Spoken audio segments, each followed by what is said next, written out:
Presbiter yang bertugas mengucapkan selamat datang dalam ibadah minggu kedua sesudah Pentakosta.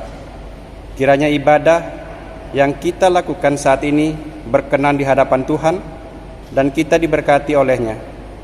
Pemberitaan firman pada saat ini disampaikan oleh Pendeta Agus Prasetyo Milono STH. Ungkapan situasi.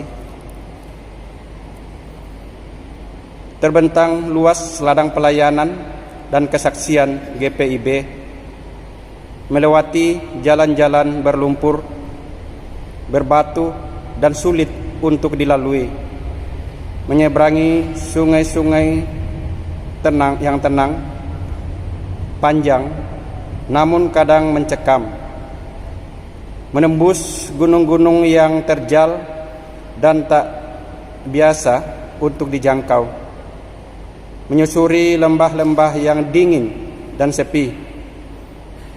Tampaknya tidak ada harapan, tampaknya tidak ada damai, tampaknya semua serba terbatas. Tetapi syukur kepada Tuhan yang tetap memelihara umatnya dan tetap memegang perjanjiannya. Tidak sekalipun Tuhan membiarkan umatnya berjalan sendiri. Dalam keadaan yang tak mudah, Tuhan tetap memegang janjinya dan menghadirkan damai sejahteranya bagi umat yang dikasihinya. Damai sejahtera yang membuat umat Tuhan di berbagai wilayah pelayanan dan kesaksian dapat tetap bertahan dan berjuang untuk kemandirian. Marilah mengucap syukur pada Allah atas janji setianya pada umat yang berharap hanya kepadanya.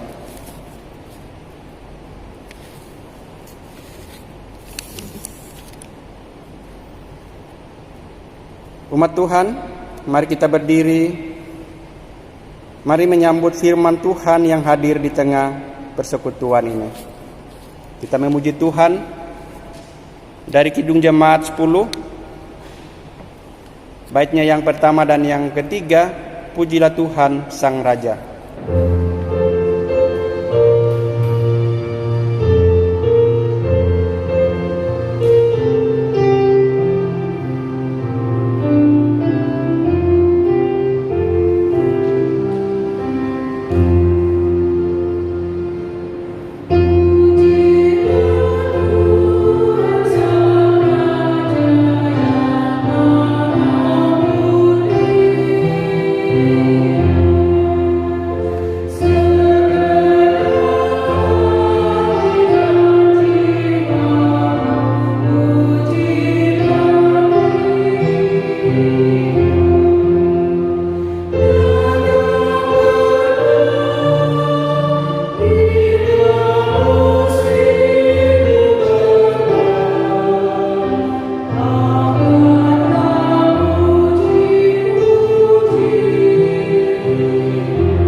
Pertolongan kita adalah dalam nama Tuhan yang menjadikan langit dan bumi.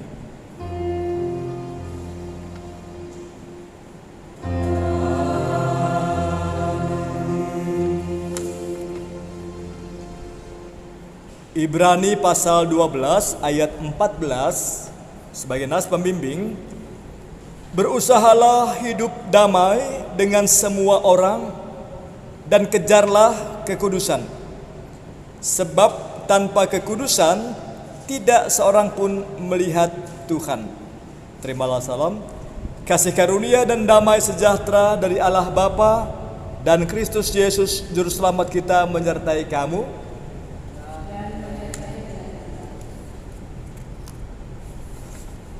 GB nomor 7 bagian 1 saja.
Dengan rasa sesal dan malu dan dengan kerendahan hati, marilah kita mengaku atas segala dosa kita. Kita berdoa. Allah yang mengasihi kami mengaku bahwa kami telah berdosa di hadapan-Mu di dalam hati, kata, dan perbuatan. Kami mudah berkata-kata dan lambat untuk mendengar, apalagi untuk bertindak. Kami mudah menyampaikan rasa prihatin, namun sulit memberi diri untuk melayani. Kami mudah menyampaikan kritik tajam bagi pelayanan dan kesaksian, tetapi lambat untuk mengulurkan tangan dan bantuan bagi pembangunan gereja Tuhan. Tak jarang hati kami penuh benci, perkataan kami melukai hati, dan perbuatan kami dikuasai dengki. Untuk segala dosa dan kesalahan kami mohon ampunilah kami.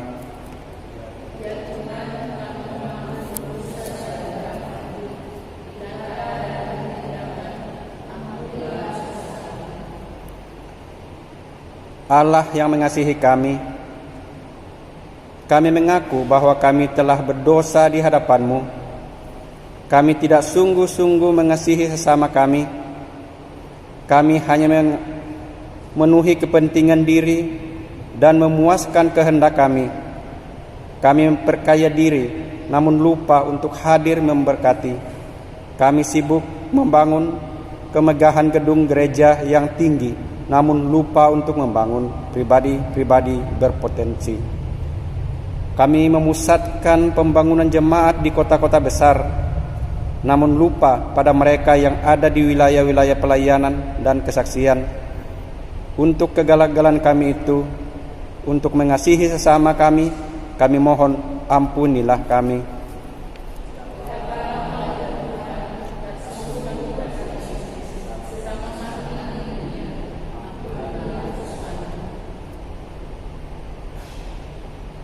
Allah yang mengasihi kami mengaku bahwa kami telah berdosa di hadapan-Mu.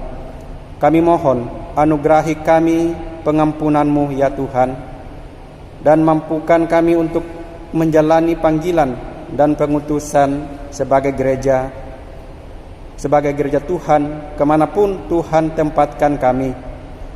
Ingatkan kami untuk senantiasa hidup dalam damai-Mu dan menghadirkan damai-Mu dalam diri kami. Dalam nama Tuhan Yesus Kristus, Juru Selamat dan Penebus kami ampunilah kami. Amin.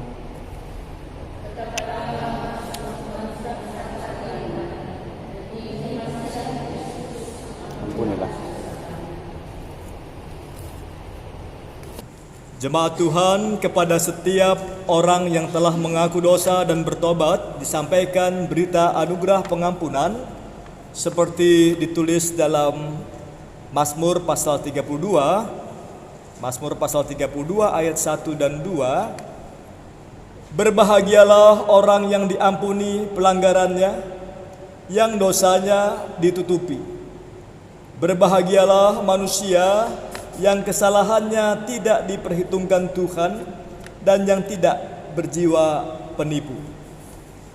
Berdasarkan firman Tuhan ini, sebagai pelayan Yesus Kristus, kami memberitakan bahwa pengampunan dosa telah berlaku dalam nama Bapa, Anak, dan Roh Kudus. Gita Bakti 41 bagian 1 dan 4.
Jemaat Tuhan, mari kita berdiri untuk mendengar perintah hidup baru seperti yang ditulis dalam Galatia pasal 6 ayat 1 sampai 10.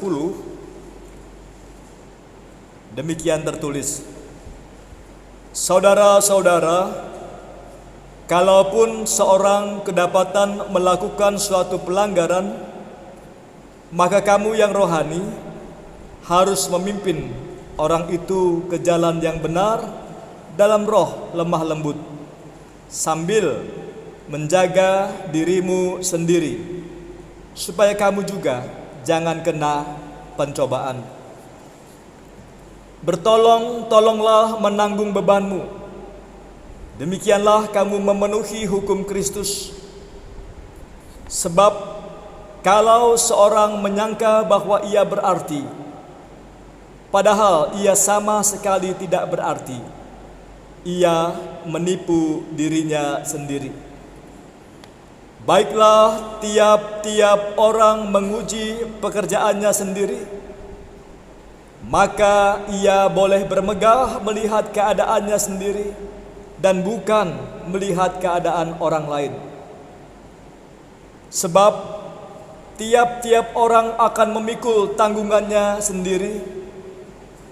Dan baiklah dia yang menerima pengajaran dalam firman membagi segala sesuatu yang ada padanya dengan orang yang memberikan pengajaran itu. Jangan sesat, Allah tidak membiarkan dirinya dipermainkan, karena apa yang ditabur orang, itu juga yang akan dituainya. Sebab barang siapa menabur dalam dagingnya, ia akan menuai kebinasaan dari dagingnya. Tetapi barang siapa menabur dalam roh, ia akan menuai hidup yang kekal dari roh itu. Janganlah kita jemu-jemu berbuat baik, karena apabila sudah datang waktunya, kita akan menuai jika kita tidak menjadi lemah. Karena itu, selama masih ada kesempatan bagi kita, marilah kita berbuat baik kepada semua orang, tetapi terutama kepada kawan-kawan kita seiman. Roh Kudus menolong kita mewujudkan kemuliaan Allah dalam seluruh hidup dan kesaksian kita di dunia.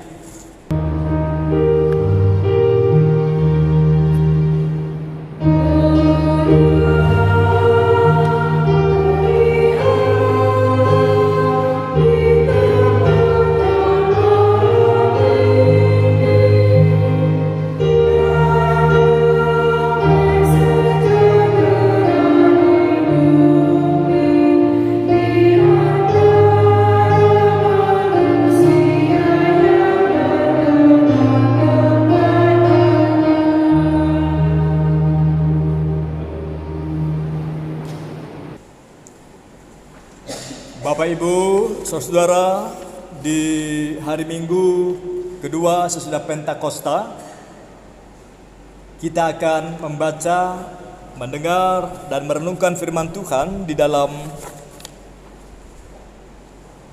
Perjanjian Lama, yaitu kitab Kejadian pasal 31 ayat 43 sampai 50. Kejadian pasal 31 ayat 43 sampai 50. Dan mari kita berdoa mohon bimbingan Roh Kudus. Ya Allah, ya Bapa, jujur kami tidak tahu di mana dirimu berada. Aku tak melihat wajahmu, juga mendengar derap langkah kakimu. Engkau tetap misteri bagiku, dan aku nampak debu di matamu, rapuh, mudah retak dan pecah. Tubuhku penuh noda dan celah, wajahku diliputi heran dan 1001 tanya tentangmu. Namun begitu, aku tetap percaya bahwa di dalam hatiku Engkau ada. Engkau hadir dan berfirman. Allah Bapa, dirimu adalah Sang Firman itu, dan Engkau telah menjadi manusia dan diam di antara kami. Ya Bapa, di dalam dirimu yang maha suci dan kudus, mari masuk di tubuh baitmu, jemaatmu, di dalam setiap diri pribadi gereja tubuhmu itu. Mari masuk, ya Roh Kudus, berhembuslah menghidupi pikiran, hati, dan seantero jiwa raga kami untuk mendengar sabdamu, dan setia sebagai kekasih jiwamu yang hidup, yang berjuang selaku pewarta sabda yang terluka, namun beroleh daya semangatmu untuk mencintai dan memelihara amanat panggilan dan pengutusan yang Engkau titipkan padaku, pada umatmu, di dalam dunia yang krisis, ya di dalam diri anggota tubuhmu, umat manusia yang sedang sakit. Kami mohon di dalam Yesus Kristus Putramu yang terkasih. Amin. Bapak Ibu jemaat Tuhan, mari berdiri. Kita membaca Alkitab dan menyambutnya. Haleluya.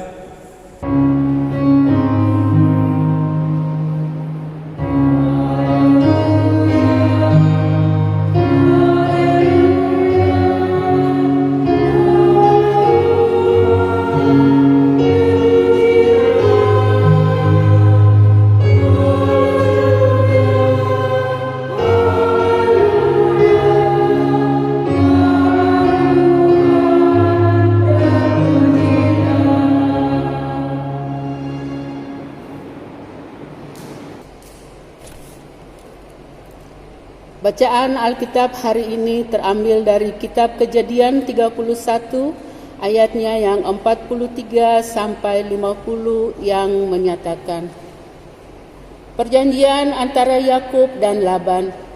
Lalu Laban menjawab Yakub, perempuan-perempuan ini anakku, dan anak lelaki ini cucuku, dan ternak ini ternakku, bahkan segala yang kau lihat di sini adalah milikku.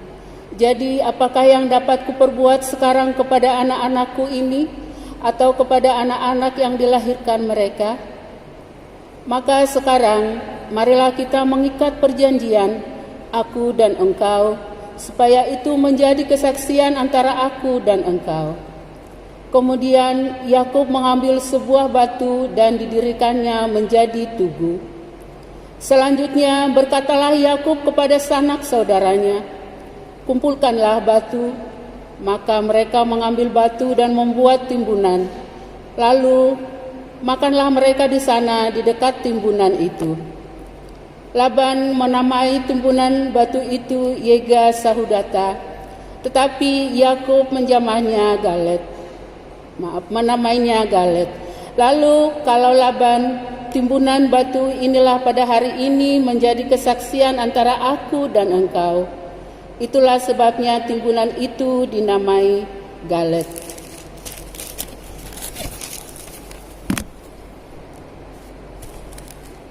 Dan juga Mispa, sebab katanya, Tuhan kiranya berjaga-jaga antara aku dan engkau apabila kita berjauhan. Jika engkau mengaibkan anak-anakku, dan jika engkau mengambil istri lain di samping anak-anakku itu, ingatlah, walaupun tidak ada orang dekat kita, Allah juga yang menjadi saksi antara aku dan engkau. Hendaklah firman Tuhan diam dengan segala kekayaannya di antara kamu dan ucaplah syukur kepada Allah.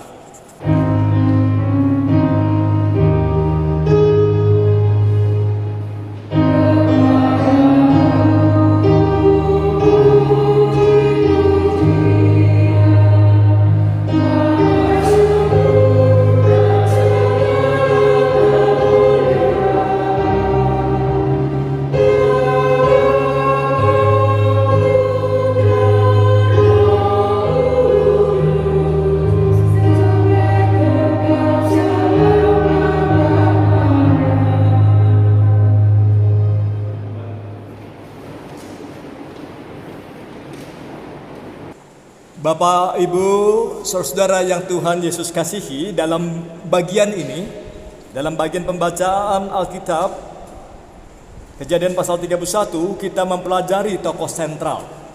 Tokoh yang utama yang dipandang berpengaruh dalam orientasi hidup umat Allah yang cinta damai. Dia adalah Yakub, seorang yang dikenal sebagai bapa leluhur Israel, selain Abraham dan Ishak. Mari kita perhatikan kisahnya sebagaimana pembacaan Alkitab firman Tuhan hari ini. Kejadian pasal 31 ayat 43 sampai 50 merupakan bagian akhir dari pasang surut kehidupan Yakub dalam relasi dengan Laban, mertuanya.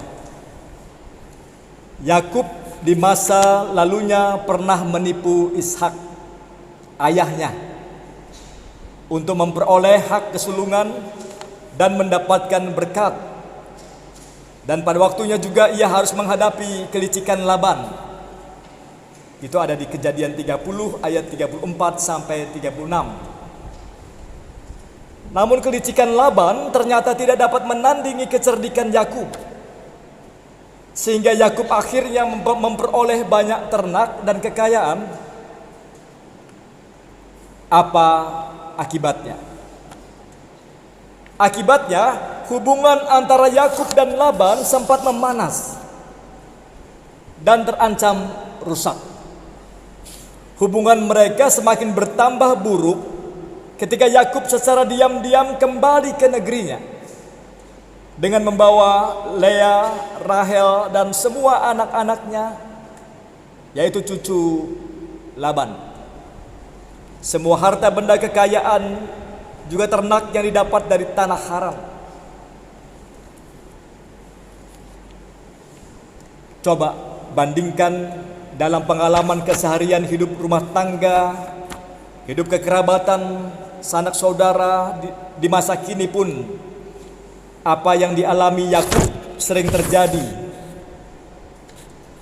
dalam kehidupan kita sehari-hari, yakni keretakan dan kerusakan hubungan keluarga, kerusakan hubungan persaudaraan dan kekerabatan yang terbina puluhan tahun bisa retak dan hancur, dipicu persoalan tanah, dipicu persoalan uang, harta warisan. Bukankah kita pun tahu hal itu, bahwa untuk urusan uang, urusan tanah, urusan harta benda tak pandang bulu.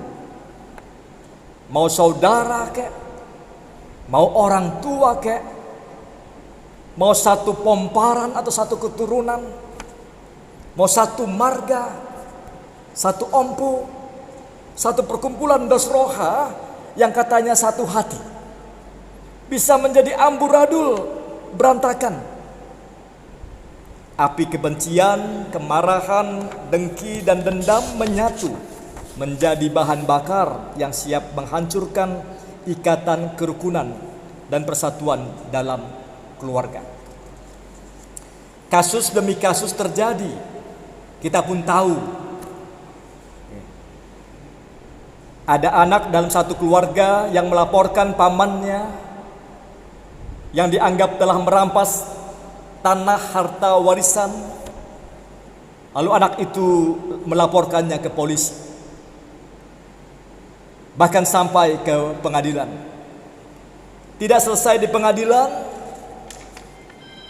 dan tidak selesai secara adat, maka diselesaikan lewat hukum rimba. Teror, pukul, bakar, bunuh, lenyapkan. Orang Inggris di Dolok Sanggul katanya, "Dang adong jolma na jujur di Portibion." Kira-kira tafsiran bebasnya adalah tidak ada kawan sejati dan tidak ada lawan sejati. Yang ada adalah kepentingan. Tidak ada orang yang jujur di dunia ini. Bisnis adalah bisnis, time is money. Begitu kata orang Inggris tadi di Dolok Sanggul. Saudara, mari kembali pada teks Kejadian pasal 31 di ayat 43. Laban berusaha mengejar Yakub dan istrinya serta semua anaknya. Ia berhasil menjumpai mereka di Gilead, di sebelah timur sungai Yordan.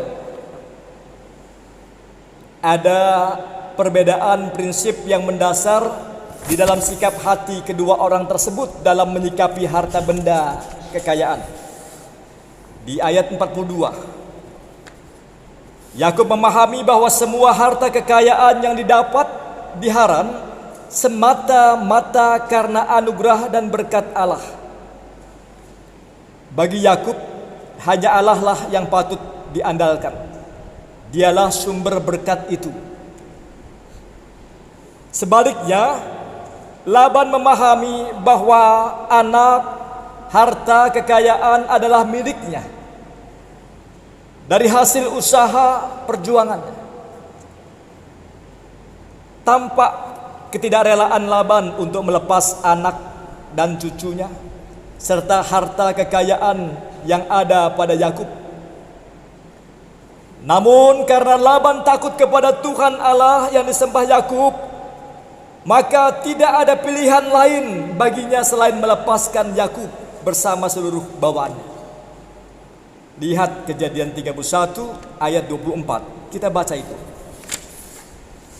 Kejadian pasal 31 ayat 24.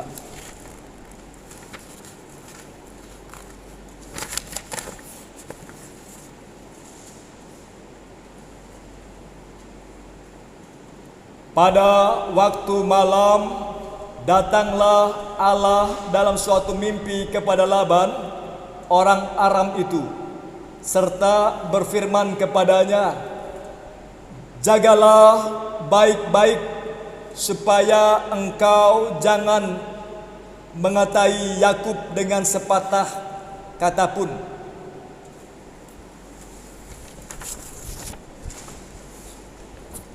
Ayat 44 dan 45. Sebelum pergi Laban ingin mengikat perjanjian damai dengan Yakub. Bukan Laban sebagai pemerakarsa perdamaian itu tentunya, tetapi Allah lah yang sebenarnya yang berprakarsa dalam perjanjian damai itu. Sekali lagi, perhatikan Kejadian 31 ayat 24, di mana Allah lah sebagai pemrakarsa dari perjanjian damai itu.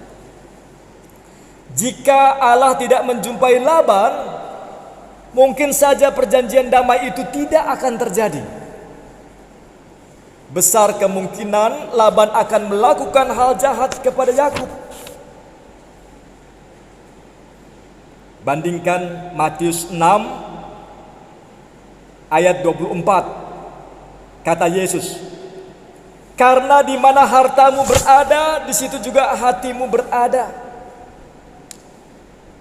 Juga bandingkan Yakobus pasal 4 ayat 1 dan 2. "Dari manakah datangnya sengketa dan pertengkaran di antara kamu? Bukankah datang dari hawa nafsumu yang saling berjuang di dalam tubuhmu?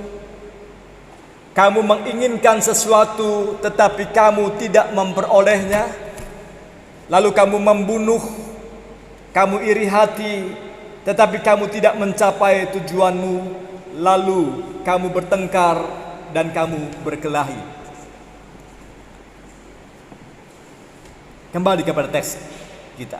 Namun karena Tuhan menjumpai Laban, maka Laban tidak berani melakukan hal jahat kepada Yakub dan memilih untuk mengadakan perjanjian damai dengan Yakub. Ayat 46 sampai 49. Selanjutnya Yakub juga berkata kepada saudaranya Laban untuk mengambil dan mengumpulkan batu. Timbunan batu tersebut menjadi saksi atas perjanjian damai yang diikat antara Yakub dan Laban. Dan tugu batu itu sebagai tanda pengingat, atau juga menjadi batu pengawas bahwa ketika Laban dan Yakub berjauhan, mereka sama-sama berjanji agar tidak saling menyakiti dan juga tidak saling melanggar hak masing-masing. Tuhan menjadi penjaga dan saksi di antara keduanya. Ayat 50. Laban meminta Yakub berjanji agar ia tidak menimbulkan aib bagi anak-anak Laban dengan cara mengambil istri lain di samping anak-anaknya. Walaupun mungkin saja Yakub dapat melakukan semuanya itu tanpa sepengetahuan. Namun Allah akan menjadi saksi antara dirinya dan Yakub. Saudara yang dikasihi Tuhan, apa yang dapat kita pahami dan renungkan dari kisah perjanjian damai Laban dan Yakub itu? Saudara, tema di minggu kedua di bulan Juni ini adalah sebagai citra Allah, manusia memiliki persamaan derajat, hak dan kewajiban dalam membangun kemanusiaan. Itu tema di minggu kedua Juni. Pertanyaannya, sudahkah manusia sebagai citra gambarnya, gambar Tuhan, citra Tuhan, hidup dalam relasi hubungan yang membangun pri kemanusiaan yang beradab? Bandingkan sebagaimana juga tertulis dalam butir Pancasila pada sila kedua. Sudahkah dalam hidup bersama selaku warga masyarakat, selaku gereja, selaku umat Kristiani di dalam kesehariannya, dalam hidup bertetangga, antar keluarga, antar kerabat, antar saudara, sesama anak bangsa, telah memuliakan Tuhan melalui sikap perilaku yang saling menghormati dan menjunjung tinggi nilai kemanusiaan, hak-hak asasi manusia di tengah kebinekaan suku bangsa dan agama, warna kulit. Ataukah jangan-jangan dengan mengatasnamakan agama, dengan mengatasnamakan Tuhan, dengan mengatasnamakan gereja, mengatasnamakan hamba Tuhan, mengatasnamakan pengikut Kristus, kita justru sedang meretakkan, merusak dan mematikan hubungan kemanusiaan sejati antar sesama warga, sesama manusia, sebagai gambar citra ilahi. Dengan perilaku yang suka menghakimi orang lain yang berbeda dengan kita, baik suku, berbeda warna kulit, berbeda agama, dengan perilaku yang diskriminatif, membeda-bedakan manusia, mengkategorikan, mengkotakkan manusia dalam kasta, tingkatan, dalam level, dalam golongan, dan dengan perilaku pemberian stigma atau stigmatisasi kepada orang lain yang berbeda dengan kita. Bapak Ibu jemaat Tuhan, sampai hari ini meskipun dunia ini ada di era globalisasi, ada di era modernisasi, digitalisasi, semua produk teknologi yang serba canggih, namun disadari kita masih berpijak pada perilaku hidup di zaman penjajahan. Kita sadari bahwa kita juga ada dalam tekanan-tekanan perilaku yang tidak manusiawi, di mana arogansi, semangat superioritas antar bangsa, antar suku, antar golongan masih menonjol. Lihat, atau Bapak Ibu bisa ketahui, meluasnya demonstrasi di Amerika, protes ketidakadilan warga Amerika terhadap kekerasan, pembunuhan yang dilakukan oknum polisi kulit putih terhadap seorang warga kulit hitam, George Floyd.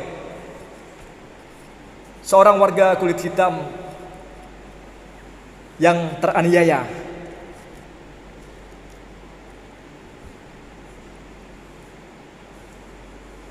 Bahkan yang menarik dari demonstrasi warga Amerika atas ketidakadilan yang terjadi, banyak warga Amerika yang kini tidak lagi memperdulikan pandemi COVID-19. Puluhan ribu orang berdemonstrasi di berbagai tempat di Amerika. Dalam spanduk demo atau spanduk yang diusung dalam demonstrasi kepada pemerintah Amerika, ada sebuah tulisan yang menarik perhatian kita. Di situ dikatakan, virus yang sesungguhnya itu bukan corona, tapi the real virus is rasisme. Virus yang sesungguhnya adalah rasisme. Virus yang sesungguhnya adalah sikap perilaku diskriminatif terhadap atau antar sesama manusia. Itu yang ditulis oleh para demonstran. Masih terjadi pembedaan diskriminasi atas suku, agama, bahasa, adat istiadat. Bagaimana dengan Indonesia? Tentu tidak sepi juga dari tindak perilaku yang berpotensi merusak hubungan kemanusiaan yang beradab.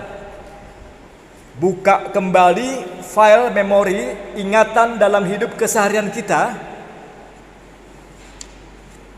Ada stigma atau cap yang masih terdengar di telinga kita bahwa orang Kristen itu pemakan babi. Orang Kristen itu agama penjajah, atau agama Kristen itu agama penjajah.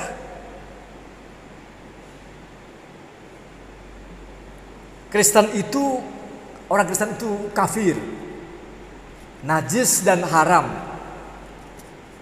mentuhankan manusia, dan bertiga Tuhan. Tuhannya ada tiga, kata mereka. Orang Jawa itu Islam, orang Melayu itu Islam, orang Minang itu Islam, orang Cina itu komunis, orang Batak itu kasar, orang Manado itu menang aksinya saja, orang Papua itu bau. Masih kita dengar orang-orang yang mengkotak-kotakan kaum mayoritas atau golongan mayoritas dan golongan yang minoritas. Itu semua masih ada di Indonesia. Itu namanya label, cap atau stigma. Saudara, firman Tuhan hari ini mau mengajarkan kita bahwa Allah menghendaki perdamaian terwujud di antara sesama manusia tanpa memandang suku bangsa. Yakub seorang Israel dan Laban seorang Aram. Satu yang berbeda ini, Israel dan Aram. Tanpa memandang agama, keyakinan, status sosial. Pertemuan Yakub dan Laban di pegunungan Gilead tidak terjadi kebetulan, melainkan semua ada dalam rancangan damai sejahtera Allah. Tuhan mempertemukan mereka bukan tanpa maksud. Tujuannya adalah agar kedua orang yang sering tidak akur itu akhirnya berdamai. Peristiwa pertemuan Yakub dan Laban ini hendak menegaskan agar umat manusia hidup dalam perdamaian. Rasul Paulus dalam suratnya kepada jemaat di Roma pernah berkata, marilah kita mengejar apa yang mendatangkan damai sejahtera dan yang berguna untuk saling membangun. Roma 14 ayat 19. Opo mitra lumban gao situasian Parsingguran Dolo Sanggul di GPIB Mitra Parsingguran pernah berkata, atong binsan sadihari dope taulahon mana denggan disaluhut halak, yang artinya selama masih ada kesempatan bagi kita, marilah kita berbuat baik kepada semua orang. Torang samua basudara, kata orang Minahasa. Selamat untuk berdamai karena kita semua bersaudara. Amin.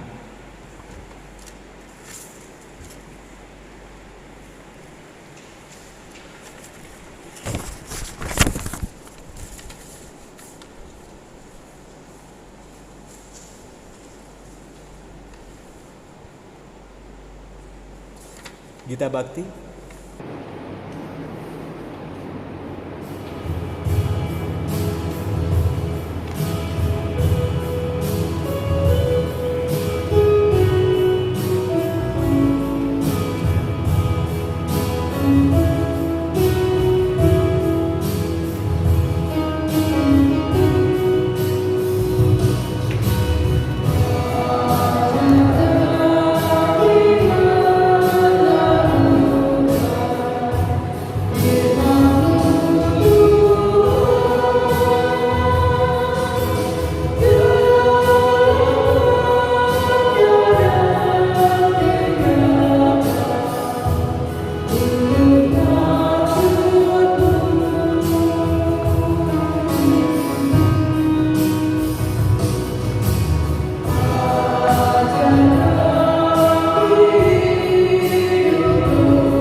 Ibu jemaat Tuhan, mari kita berdiri, kita mengucapkan pengakuan iman rasuli.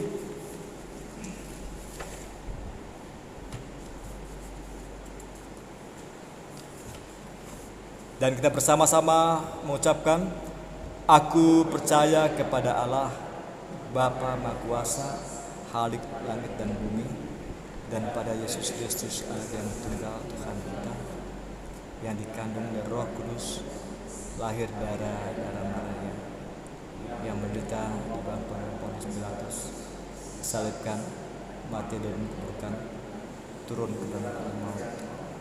Pada hari yang ketiga, bangkit pula dari mati, naik surga, bersujud kanan Allah, kuasa, sana, untuk menghakimi orang hidup dan mati. Aku percaya pada Roh Kudus, Gereja yang kudus dan am, persekutuan orang kudus, ampun dosa, dan hidup yang kekal. Duduk kembali. Bapak Ibu Saudara, mari kita bersatu hati untuk berdoa. Dalam doa syafaat kita berdoa.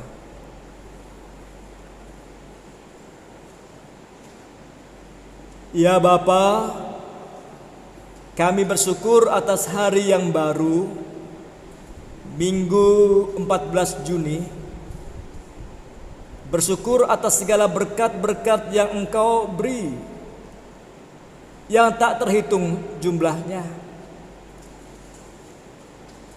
Bersyukur atas hidup rukun dan damai, atas persatuan dan keutuhan sebagai satu keluarga, satu bangsa, satu keluarga besar manusia citra gambar-Mu. Teristimewa atas kehadiran gereja, anggota tubuh-Mu, jemaat-Mu di berbagai tempat yang bersekutu, bersaksi dan melayani. Bapa, saat ini kami masih lebih sering berada di dalam rumah karena pandemi COVID-19. Namun saat ini banyak orang juga yang lebih sering berada di luar rumah menyambut new normal. Kini banyak orang tidak takut lagi terhadap corona dengan prinsip mau hidup-hiduplah, mau mati-matilah. Banyak orang kini lebih takut pada dapurnya jika tidak ngebul, pada ekonomi rumah tangga daripada soal kesehatannya. Banyak orang di berbagai tempat bergembira menyambut new normal, euforia, sehingga lupa masker, lupa cuci tangan, lupa jarak, lupa diri, bahwa keselamatanmu adalah keselamatanku dan keselamatanku adalah keselamatanku.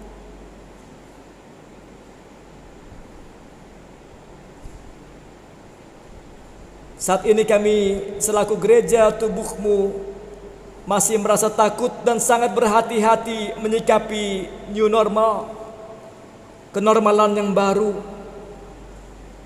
Juga soal membuka tempat peribadahan gereja, mengingat saudara-saudara kami di Banjarmasin masih terpapar, banyak yang terpapar COVID-19. Kami sangat berhati-hati karena satu jiwa, satu nyawa warga jemaat-Mu sangat istimewa, berharga di mata-Mu. Karenanya kami saat ini belum membuka pintu gedung gereja. Kami sangat sadar bahwa saat ini siapapun di antara kami dapat berpotensi sebagai pembawa, penyalur kuman, bakteri, ataupun virus. Mengingat bahwa penularan COVID tidak hanya dari orang yang terinfeksi COVID, namun juga bisa datang dari orang tanpa gejala. Ya Allah Bapa, kami bersyukur di masa pandemi COVID-19 ada banyak orang, warga, masyarakat yang saling peduli, saling berbagi, saling menghidupi sebagai sesama anak bangsa, sebagai manusia citra-Mu. Meskipun kami juga sadar masih banyak orang yang menjadi semakin egois, Karena berlebihan takutnya menjadi ketakutan dan menjadi introvert, menjadi eksklusif, menutup diri, menolak kebersamaan, menolak kemanusiaan. Ada orang yang tega merusak relasi hidup kemanusiaan. Di sana sini terjadi korupsi APD, korupsi dana bantuan sosial. Ada juga pelecehan terhadap sesama manusia. Ya Bapak, aku masih ingat kejadian beberapa bulan lalu. Ada orang yang tega membagikan bungkusan bertuliskan sembako, namun berisi sampah kepada orang di pinggir jalan. Masih terjadi perlakuan diskriminatif terhadap orang yang berbeda warna kulit, kepada kaum yang dianggap minoritas, kepada warga pendatang, terhadap orang yang berbeda suku dan agama. Bahkan di rumah sakit pun ada yang bertanya, apa agamamu? Juga ketika pembagian dana bantuan ditanyakan asal, usul, dan agama. Padahal negara ini negara yang berbineka, dibangun melalui perjuangan, keringat, darah para bapak, para ibu, para pejuang, founding fathers yang bukan hanya dari satu suku dan agama, melainkan di dalam potensi kebinekaan sebagai anugerah karunia Tuhan.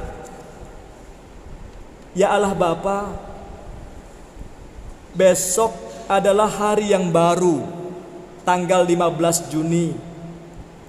Kami akan kembali menghadapi ujian kehidupan, ujian hidup berbangsa dan bernegara, ujian bermasyarakat, ujian hidup keluarga, ujian rumah tangga.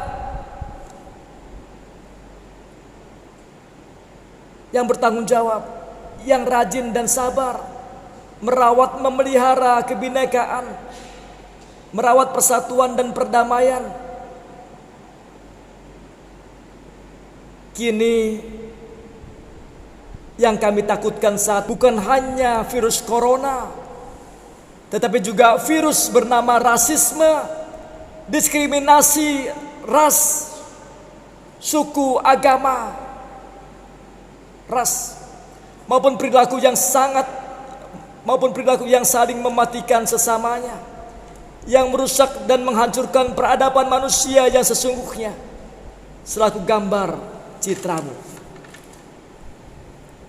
Ya Bapa, kami memohon di dalam cinta kasih-Mu yang besar, panjang, tinggi, dan luas itu, siapapun kami dan dimanapun kami berada, baik selaku pemerintah, selaku TNI dan Polri, selaku warga masyarakat, selaku gereja jemaat-Mu lintas denominasi, dan selaku warga jemaat GPIB Immanuel Landasan Ulin di ketiga sektor, di dalam berbagai situasi kondisi pergumulan hidup,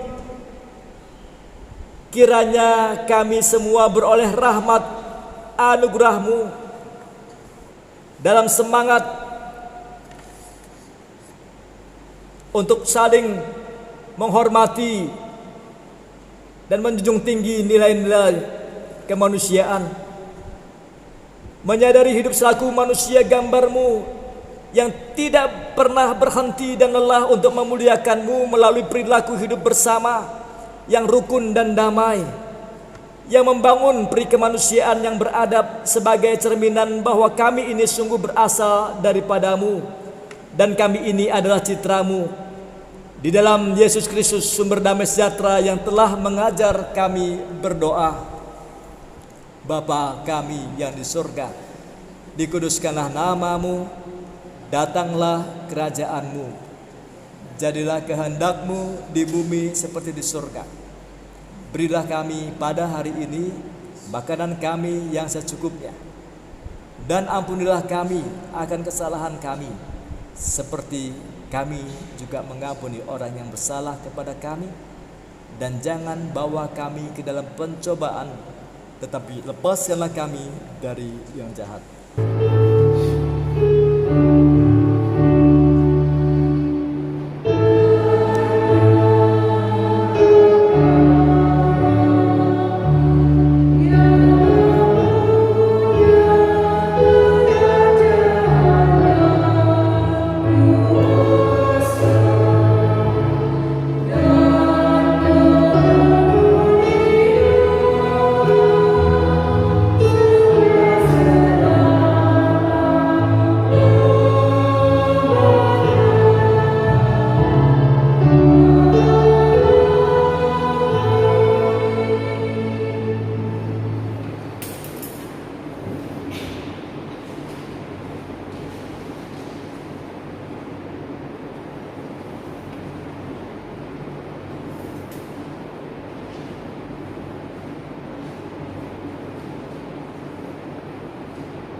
Jemaat yang diberkati Tuhan, marilah kita mengucap syukur kepada Tuhan dengan memberi persembahan kepadanya. Dengarlah nas Alkitab dari kitab Roma 12 ayat yang 1 yang menyatakan, "Karena itu, saudara-saudara, demi kemurahan Allah, aku menasihatkan kamu supaya kamu mempersembahkan tubuhmu sebagai persembahan yang hidup, yang kudus, dan yang berkenan kepada Allah. Itu adalah ibadahmu yang sejati." Tuhan memberkati saudara dan persembahan saudara. Marilah kita memuji Tuhan dari Kidung Jemaat 365B, bait yang pertama, 2, 3, dan 6.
Jemaat kami undang berdiri dan membawa persembahan ini dalam doa. Allah yang penuh kasih, oleh anugerah-Mu kami telah menerima segala yang baik dalam hidup ini.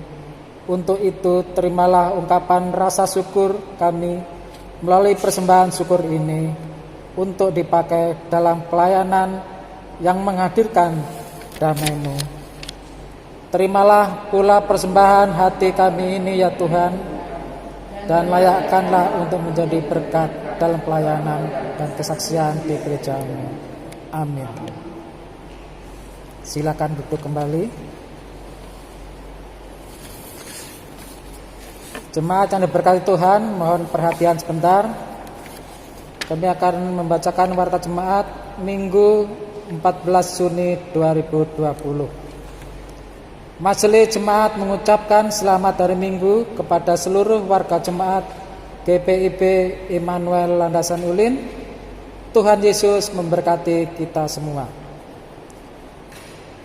Atas nama Majelis Jemaat GPIB Immanuel Landasan Ulin, kami mengucapkan terima kasih kepada semua jemaat yang telah melaksanakan ibadah minggu dan ibadah keluarga di rumah masing-masing jemaat, dan juga telah mengumpulkan kolekte amplop syukur persepuluhan yang diserahkan ke gereja melalui koordinator sektor atau majelis setempat yang terdekat di rumah ataupun transfer melalui rekening gereja.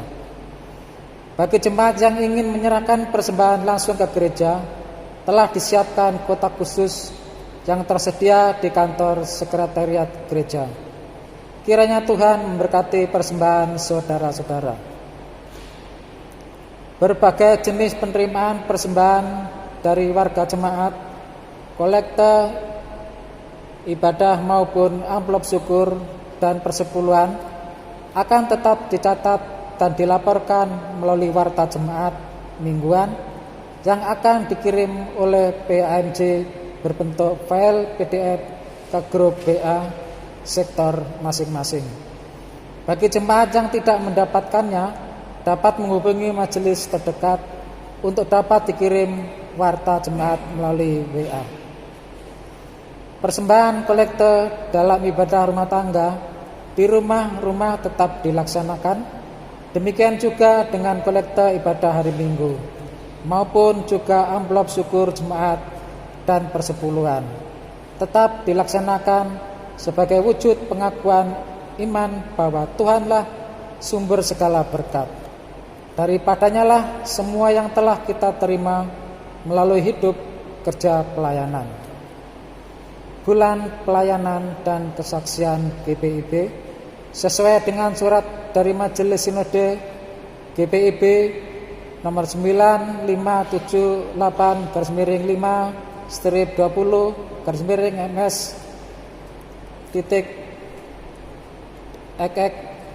perihal juklak dan tata ibadah bulan Pelgas tahun 2020.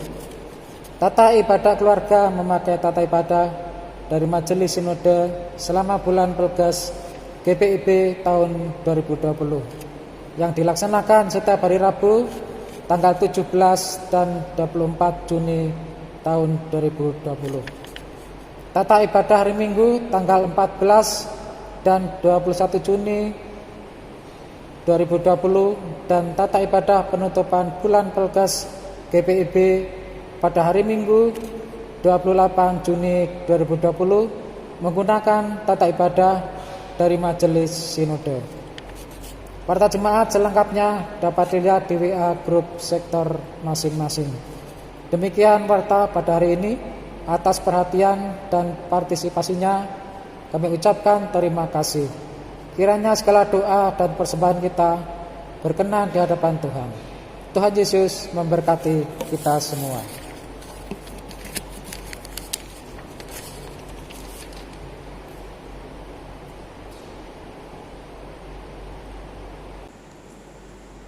Jemaat Tuhan, mari berdiri. Pulanglah dengan penuh damai, sejahtera, dan jadilah pelaku firman Tuhan di dalam kehidupanmu, di keluarga, gereja, masyarakat, dan bangsa. Gita Bakti 345 bagian 1 dan 2. Kita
Arahkanlah hati dan pikiranmu kepada Tuhan, serta terimalah berkat-Nya. Tuhan memberkati engkau dan melindungi engkau. Tuhan menyinari engkau dengan wajah-Nya dan memberi engkau kasih karunia. Tuhan menghadapkan wajah-Nya kepadamu dan memberi engkau damai sejahtera.